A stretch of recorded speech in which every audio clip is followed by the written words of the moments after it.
लाडकी बहीण योजनेतील महिलांसाठी म्हणजेच लाडक्या बहिणींसाठी महत्त्वाचे अपडेट आहे। मित्रांनो, आता शासनाने अंगणवाडी सेविकांमार्फत पडताळणी सुरू केलेली आहे। त्या संदर्भातल्या नवीन याद्या अंगणवाडी सेविकांना देण्यात आलेल्या आहे आणि त्यानुसार आता अंगणवाडी सेविका लाडक्या बहिणींची तपासणी करणार आहे। ज्या ज्या लाडकी बहिणींचे नावे त्या याद्यांमध्ये आहे त्यांच्या घरी जाऊन त्यांची पडताळणी करणार आहे।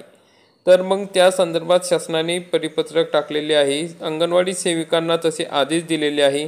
त्यानुसार आता अंगणवाडी सेविका त्या लाडक्या बहिणींच्या घरी जाऊन त्या निकषानुसार या ठिकाणी पडताळणी करणार आहेत।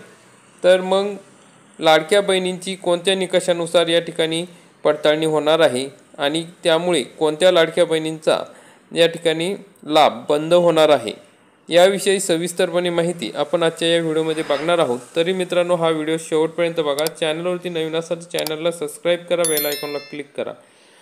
या ठिकाणी लाडक्या बहिणींसाठी हा महिला व बालविकास विभाग यांचा हा महत्त्वाचे परिपत्रक आहे।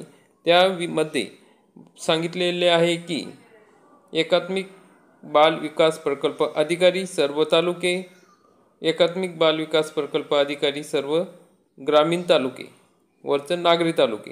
विषय: मुख्यमंत्री माझी लाडकी बहीण या योजनेतील लाभार्थ्यांची तपासणी करण्याबाबत या संदर्भातला हा विषय आहे। यामध्ये काय माहिती दिली आहे ती बघूया।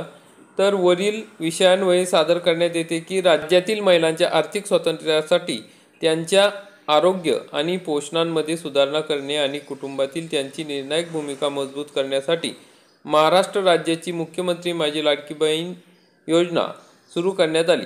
जिल्हाधिकारी कार्यालयाकडून 2 पेक्षा जास्त लाभार्थ्यांची 21 वर्षापेक्षा लहान किंवा 65 वर्षापेक्षा मोठी असे 2 गुगल शीट या कार्यालयास प्राप्त झालेले आहेत। म्हणजे शासनाने आता गुगल शीटमध्ये या याद्या पाठवलेल्या आहे आणि त्यानुसार त्या गुगल शीटमध्ये त्या महिलांची नावं आहेत की ज्यांची पडताळणी करायची आहे।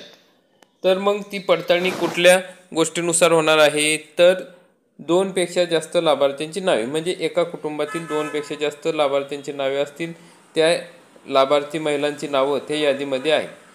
तर मग संदर्भी बैठकीत दिलेल्या निर्देशान्वये सर्व प्रकल्प अधिकारी, एकात्मिक बाल विकास प्रकल्प अधिकारी यांनी त्यांच्या अधीनस्थ असलेल्या अंगणवाडी सेविका यांच्यामार्फत त्या तालुक्यातील लाभार्थ्यांच्या घरी जाऊन सदर लाभार्थी ही 21 वर्षापेक्षा लहान किंवा 65 वर्षापेक्षा मोठी आहे किंवा कसे हे तपासून सोबत दिलेल्या यादीतील माहिती अद्ययावत करायची आहे।